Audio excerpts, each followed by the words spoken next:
If you were here for the last 2 Sundays, you probably used some tissues in the last couple of weeks, and you probably did some big work, some internal work. Raise your hand if you were here the last couple of Sundays. And if you weren't, you may want to check it out online, because we had Reverend Brenda and we had Reverend Brandon, and both of them did an incredible service to each one of us by being vulnerable, being authentic, and bringing us into what often stays behind the curtains. Behind the curtains.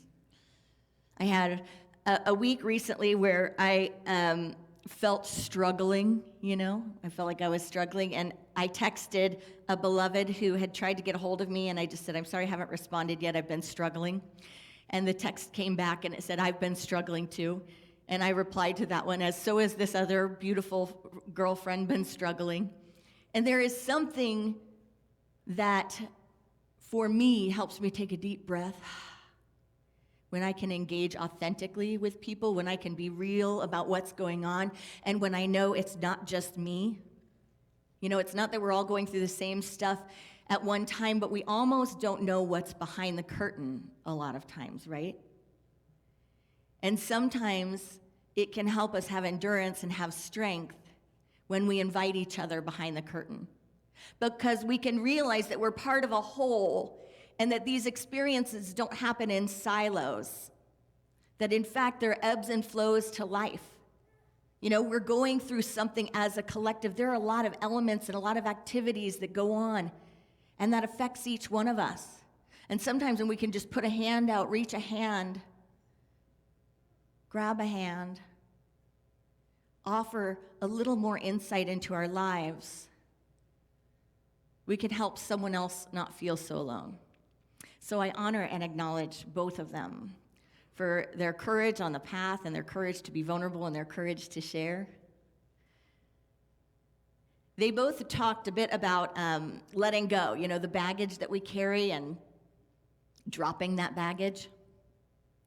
So that's what the last 2 weeks was about. It was about letting go of stuff, really taking an inventory and looking at what we carry around that we not only experience in ourselves, but we project onto the world around us.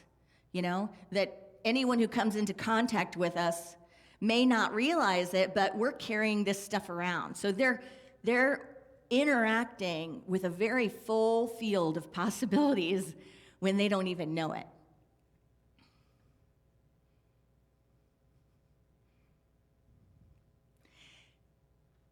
So let's talk about baggage. Let's talk about what we want to drop. Let's do that work. But let's also talk about another key to living a centered, balanced, fulfilling life, to being one with our spiritual purpose. Not building up resentments. Not building up resentments, not building up discord. Most of our baggage, most of what we have to heal or we want to release comes because we have been piling it on, because we have been building it up. Because at some point along our path, we learned that things should be a certain way, and then we had the reality of experiencing them in a way that's different from what we think they should be. And when that happens, we start building up issues. But what if we could stop building so much? What if we could stop packing so many bags full of resentment and discord, full of lack, full of judgment, full of shoulds? What if we could walk around a little lighter? Now, I am a woman of many preferences. I'm a Virgo. I absolutely have thoughts in my mind about how things should be, how we should show up, and it is like an unending thing. But what I have noticed is that people with left preferences to just be a little more lighthearted. They tend to be just a little lighter on their feet. My beloved Aunt Eileen, who is in her freedom form, always used to bring me back to center and ground me. Because no matter what kind of issue I brought to her attention, she would just have a way to give it the light touch. She would just tune right in and advise me to just do what I wanted to do, not take it so seriously. And she was notorious for the word, whatever. So I would go into this whole, and she would say, whatever. She was from New York. Whatever. I think about the people that I know that have a lot of preferences. And what happens when we have so many preferences? Has anyone been in a job where there are so many preferences that those preferences become necessities, become rules, become constrictions and restrictions? It feels hard to move around, right? What about relationships that are like that? Relationships that really have a lot of requirements on how you need to show up in order to be okay. That if you don't show up like that, ooh, you're going to hit that wall. Ooh, you're going to hit that. That you feel like you can sometimes hardly move. When we lighten up and loosen up and stop taking all of these preferences and turning them into necessities, needs, and requirements, we lighten the load. See, we all have preferences, right? And there's nothing wrong with them. And we're here to be standing for the world that we want and the person that we want to be and how we want to show up. And there's nothing wrong with having these desires. But when we take our preferences for how things should be and we let them kind of morph, they move from preferences to wants. That want becomes a need. That need becomes a must. That must becomes a morality or a rule or a has to be. Then we enter into a whole new paradigm that is not about connection. It's about judgment. It's about exclusion. It's about not enough. And we begin to build up resentments rather than recognizing that our needs are very few. We have very, very few needs as humans and spiritual beings. Very few needs. But we tend to have a lot of preferences. My little one, I was so proud of her as she was tiny. She would, I guess I say it, but anytime something would happen that was unpleasant, she would go, no biggie. No biggie. So she would fall, no biggie. Something would break, no biggie. I mean, even to the point where I started kind of being like, well, that kind of is a biggie. Can you stop doing that? Like, you know, maybe there was a little too much no biggie. She's got a lot of my Aunt Eileen in her. It's her middle name. And there was such a lightheartedness around it, right? But I appreciated it, and I thought this is going to serve her in her life. She's going to have a gift that is the opposite of her mama's. Like if she can go around, and when life disappoints her, she can go, no biggie. Like, I'm all right, I'm whole. On to the next thing, let's move forward. What a gift that's going to be for her. So lately, she's been into this new evolution of a phase. And if she's talking to someone, you know, like when you're speaking into the air, everyone can hear it. But for her right now, she knows exactly who she's speaking to. And if you're in the same air and it's coming to your ear, but you're not the one she's addressing, and you try to respond or act like you're listening in any way, she'll say, I'm talking to mama. Stop, I'm talking to mama. So if the grandmother's on the phone, if we're doing something, it doesn't matter.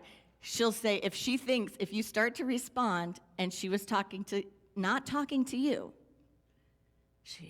and it's got some punch to it, I gotta say. You know, it's not just general. So I've been talking to her about tone and word choice. Stop, I'm talking to mama.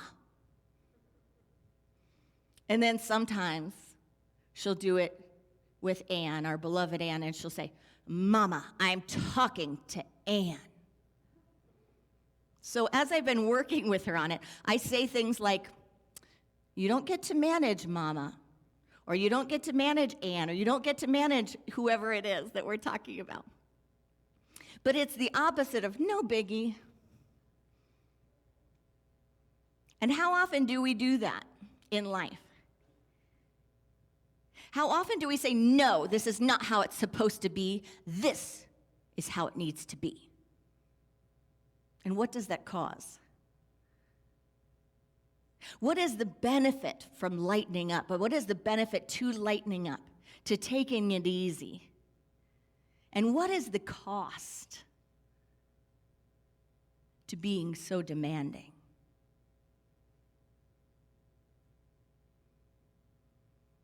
What is the cost of being so demanding? When we take our preferences and we make them rules, it results in a lot of suffering. It results in discontent. It results in depression. It results in discord. And we don't always think we're doing it. We think it's happening to us. Because there are standards or there are rules. This is what mother looks like. This is what family looks like. This is what marriage looks like. This is what husband looks like. This is what job looks like. This is what employer looks like. This is what parent looks like. This is what child looks like. And if you did not fulfill that, it is wrong. It is wrong. It is not enough. It is cause for dismissal, cause for excommunication, cause for resentment, cause for filling up my bags with heavy stuff that is going to weigh me down. For building up resentments that whatever is next or whoever is next along my path is going to have to try to hop through. The cobwebs just going to try to have to, like those, when you've got all those ropes together in like a 007 kind of thing, and they have to just kind of go through and, try not to hit a line, try not to set off the alarm. Let me just see if I can, let me just get under here and move through here and wait. I think I want to try to love you, but I think I can't if I just, okay, wait. I'm going to just see if we can have a conversation without hitting that one. Okay, wait. Let's see if I can be in a marriage with you, if I can contort myself and twist myself enough that I figure out what your parents meant by marriage and what you heard about marriage and what your culture said about marriage and what everybody else said about marriage. And let me just see if I can figure this out. Okay, we've got ourselves a marriage.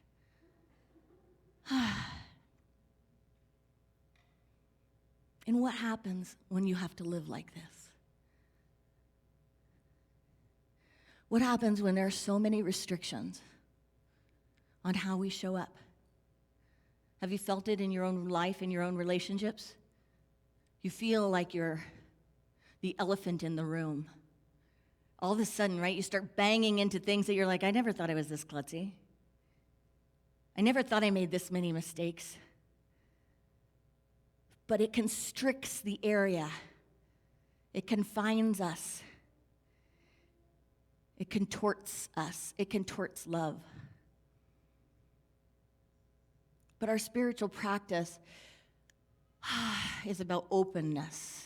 It's about mindfulness, awareness. It's about being present to the presence. It's about letting go of all the shoulds and looking at what is.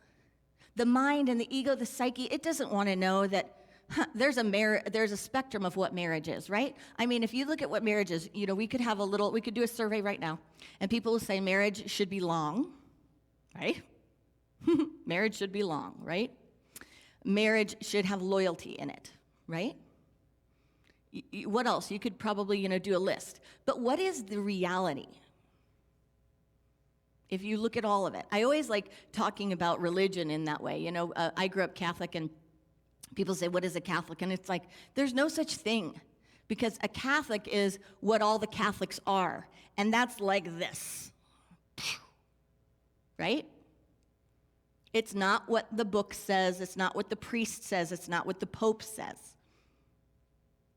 It's all the way from here to here. And that's the same thing about mother parent, relationship, marriage, work, life. How about life? Life should be long. It should be joyful, peaceful. We should have friends. We should feel content. Whatever it is, fill in the blanks. And when those things don't happen, when it disappoints us, we destroy ourselves. It's like something hurts us, something did not show up in the way we wanted, and we confused preferences with needs. And so we let ourselves down dark paths. Something disappointed us, so we in turn hurt ourselves. So what could we do differently? If we can backtrack, and if we can take things that we think are requirements and shoulds and needs, and we can loosen the reins a little bit and walk them back to preferences, then we get to a place where it's like, my preference is to have a marriage that's long. My preference is that my partner would be monogamous. My preference is this. But we're in reality with what is. We're not resisting the whole of what everything looks like. So we're taking more accountability, and we actually communicate more about our preferences, our wants. And when we do that, we do become more accountable, and we're more likely to have alignment in the world around us because we're being responsible. We're saying, hey, it's not my preference to have a relationship with a friend that lies to me, or that we continually get into this or that, or to have a job where fill in the blank, or to have a family life that fill in the blank, whatever it is. It's just not my preference. What happens then is that instead of expending all of that energy making something else wrong, putting garbage into my drawers, building up bags of resentment that I then have to carry around, I get to take responsibility. I get to stop trying to manage everyone and everything around me by going, stop! You're not showing up the way you're supposed to. I'm not talking to you. And we get to say, attention, please. I'm going to invest in this. I'm interested in that. And we build up less resentment, and we build up more resilience because we're less interested in growing our baggage and requiring the world that, by the way, shows up as it does all of the time. We're less interested in engaging in the illusion that we can manage that world or that we can manage other people. And for many of us, it's enough to try to manage ourselves, no? It's enough to think that I can even manage my internal environment, much less someone else's. But we do this all of the time. And we allow this to filter our reality, to shade our experience of life. Even to keep us from things we love, we allow it to close down our hearts. I had a few really incredible experiences this week, and they're not my stories to tell, but in each experience, I saw this principle in action. One conversation was someone feeling like they're being run out of something that they thought they loved because there was one person that had an idea and was expressing their preferences as if their needs. And so this other person was going to just, well, let me just drop it and run away. Let me just run away from what I love because you or something else there isn't showing up the way I want. You know, I've heard that even in the spiritual community, even in the sanctuary, I heard that someone will have one experience with someone. One person said one thing to someone or didn't say something. And they go, I'm done. I'm no longer there. Will you let preferences run you from what you love? That was my other story, my other experience this week, my other aha moment was when someone said to me that they decided a long time ago they will not let anyone or anything run them from what they love. But what does that take? It takes loosening up a bit. It takes being accountable, taking responsibility, having resilience. My other experience was being engaged in a situation where people had many reasons to show up with resentment, judgment, that on all accounts it would have been valid to say, you dropped the ball, you're not enough, I shouldn't have had to wait this long, I should have gotten a response, whatever it is. And instead, they showed up with delight and gratitude. Delight and gratitude. So a conversation that could have been heavy with, what's wrong and what's not enough and what went wrong and let's figure this out and talk about this and instead was full of delight and thank you. And I marveled at it because I had the perspective of being aware of both sides, being aware of the all that happened, and marveling, going, how does that happen? How did they show up without being offended? How did they show up not only without being offended, but with gratitude and delight? And it led me to think about that. What's behind the scenes in a person that isn't just sitting here ready to fire? In this day and age, I can't even hold up my finger and act like I'm doing it because it's just like so repulsive. But what is happening when you're not just like on edge, ready to react, and instead you're taking life as it comes and going, sure, bring on the good here. I thought it would come at this time in this way. It didn't, but just show me. Just show me. There is an open-heartedness, right?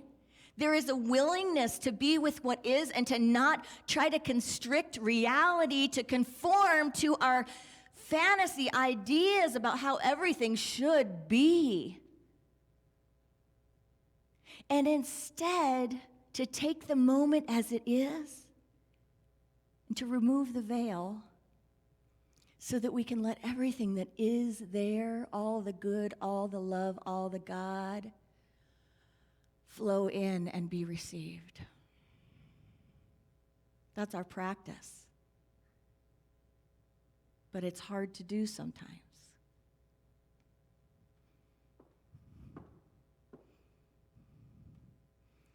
If we can move from necessities and shoulds and requirements to lighthearted preferences, not that they're not important, not that they're not serious, we can affect the quality of life for ourselves and others. We do not need the pain that demanding causes. I demand that life show up in this way. And if it doesn't, if it disappoints me, I will harm myself mentally, emotionally, spiritually. I will disconnect from my concept of God consciousness. I will disconnect from community, disconnect from relationship. As adults, we forget that we can't manage everything outside of ourselves, and we build up this baggage without realizing that we were the ones that picked it up. And so if we want to have less work to do, we can generate less discord. Brené Brown, the author, says, when someone spews something really hurtful, don't pick it up and hold it and rub it into your heart and snuggle it and carry it around for a long time. Don't even put energy into kicking it to the curb. You got to see it and step over it or go around it and keep going. How many times do we snuggle it, wrap up in it like it's a blanket, keep it with us, tell the story of it over and over?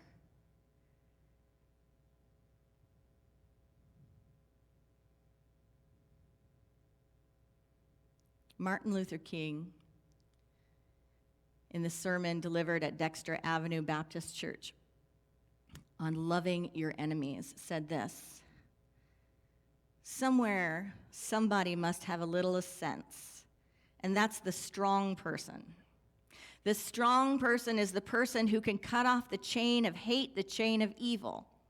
And that's the tragedy of hate, that it doesn't cut it off. It only intensifies the existence of hate and evil in the universe. Somebody must have religion enough and morality enough to cut it off and inject within the very structure of the universe that strong and powerful element of love. That applies here. We have to have the strength to cut off the resentments, to cut off that which leads us into the darkness, which leads us into separation, which leads us out of love. And say, I am not willing to become what I dislike.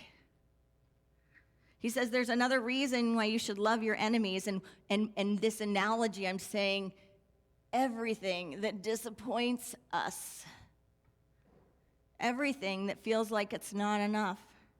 He says there's another reason why you should love your enemies, and that's because hate distorts the personality of the hater. We usually think of what hate does for the individual hated, or the individuals hated, or the groups hated, but it's even more tragic. It's even more ruinous and injurious to the individual who hates. Martin Luther King understood the terrible consequences of negative experience, negative thinking, of staying stuck in the negative, of building resentments, and how much that holds our energy back from what we could be doing, from the emanation of love, from what is in our nature, from who we are. How those resentments can consume us. And when they consume us, we're not about the work that we want to be about. We're not about the love that is in our nature. Howard Thurman in Jesus and the Disinherited said this. He said, he recognized with authentic realism that anyone who permits another to determine the quality of his inner life gives into the hands of the other the keys to his destiny.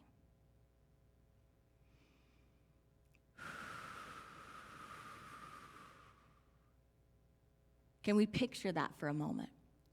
That every time these feelings come up, every time, so whatever it is that you're going through, whether you're struggling with the current reality of the paradigms that we're living in, socially, with the government, with health and wellness and the concepts going on right now, with relationships, with a marriage dissolving, with a family system that's difficult, with job life, whatever it is.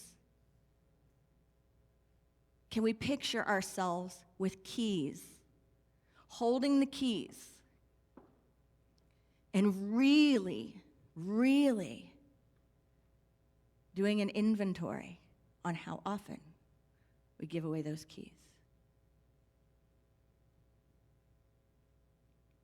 I have a minister friend who anytime you start speaking negatively, like really negatively, not processing, but like affirming with your I am and then filling in the blank, he will grab your hand in an instant and he'll go, let me pray that with you. Ooh. And you're like, nah, and I don't want to pray that. And he says, stop saying it then.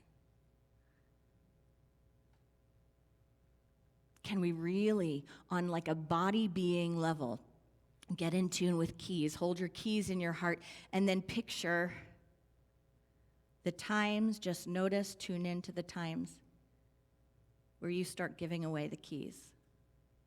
Where because something hurt you, because something or someone disappointed you, because something seemed like not enough, because something that really was a preference, just jumped into a want and a requirement.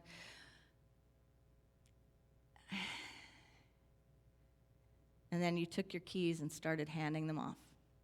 Here you go, ex-husband. Take this key with you as you walk out the door. Here you go, mom. Take this key so you can do with it what you please. Here you go, boss. Here's a key. Here you go, government. Here you go, military. Here you go, system. Here you go, fill in the blank. Take my keys.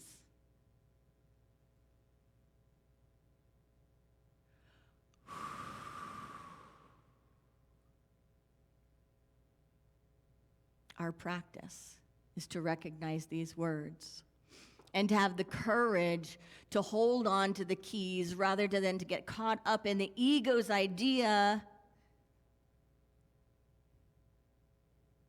that leads us to think that's somehow accountability. That somehow if I give you my key, if I give you a dagger and then act like you're poking it at me, then I can just blame you for not showing up the way you should show up, so that I can then carry more resentments.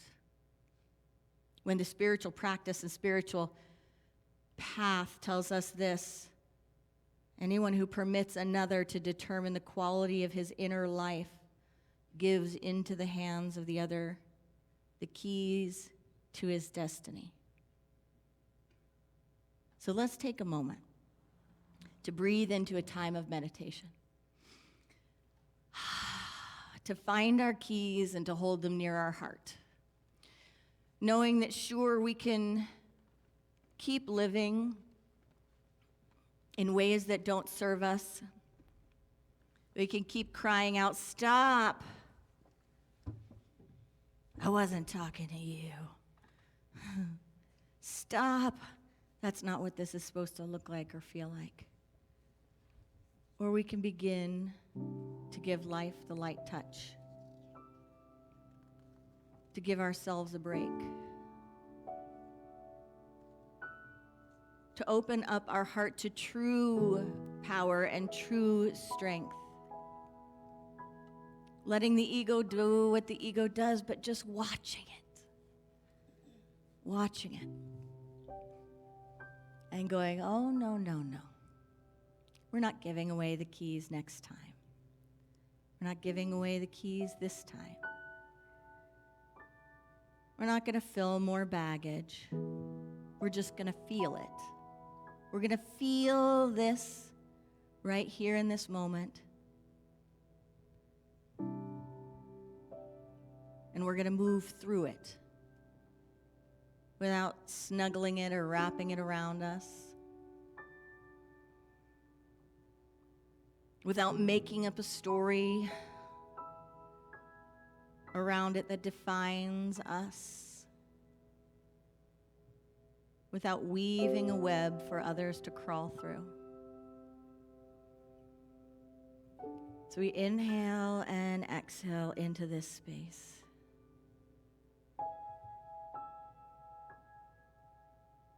I practice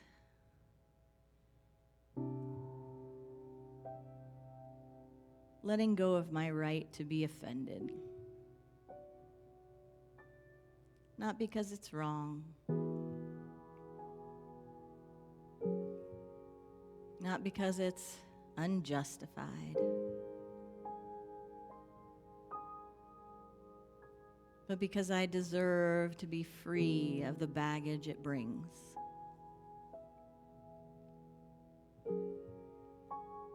I practice non-resistance with the moment. I choose to be at peace with what is. Not because it's enough or it fills the design in my mind that I want.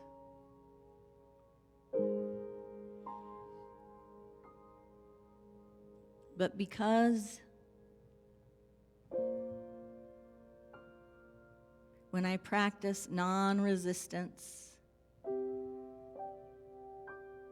I stop staring at the things that are not working as well according to my mind and ego. And I begin to see the rainbows and the sunshine, the glistening of the rain itself, the beauty of a thunderstorm. I begin to feel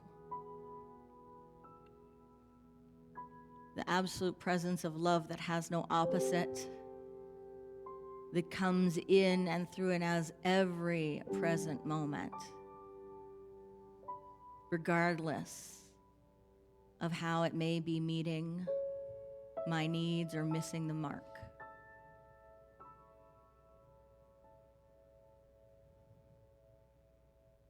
I choose to trust. I choose to trust that everyone is where they need to be, to give people the benefit of the doubt, to take nothing personally. Not because I have to, but because I acknowledge that I don't know everything about everything. And I'm committed to being the space of compassion and love in my world.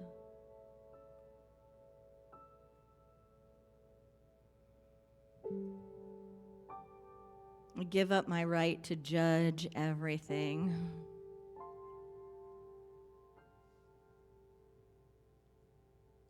Letting go, knowing that I don't have the whole story to everything. Knowing that we're here to grow all over each other, and on some level of consciousness, we all know that. On some level of consciousness, we remember that we're all in it together. That we're here learning how to be love, even in the midst of the human experience.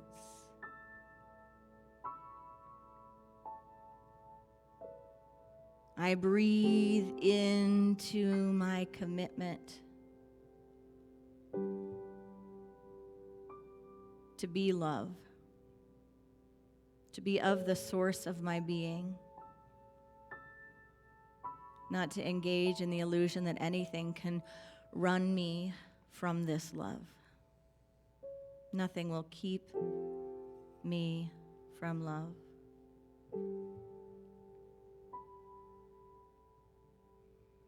I ask for all the support in this mighty universe to help me be aware of these golden keys that are within my heart, to bring to my mind a spiritual practice that pauses my being when I'm about to give away my peace. Instead, I hear a sweet whisper ask, does this bring me peace? Is this way of thinking helpful?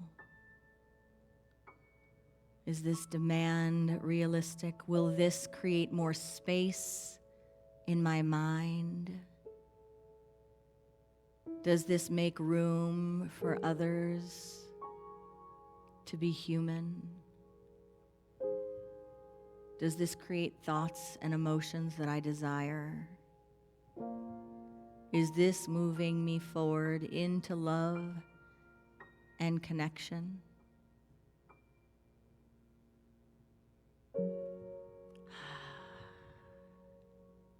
It's safe to trust the moment. It's safe to remember that I am supported.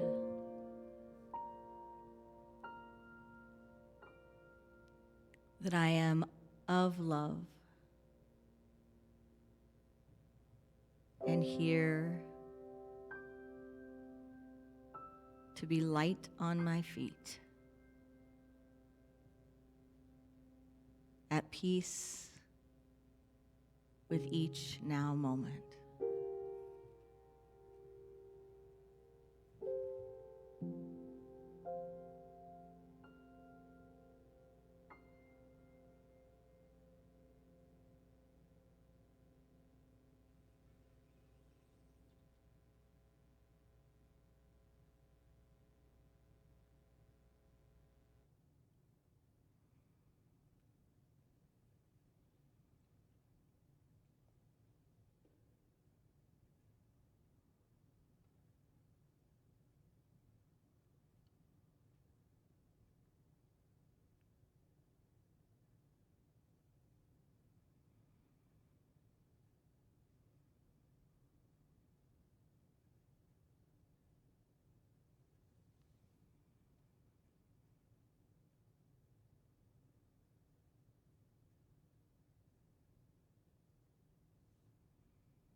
I steward the keys.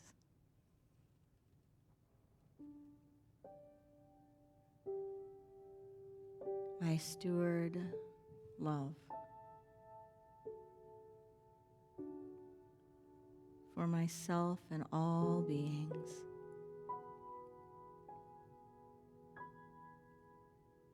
And so it is.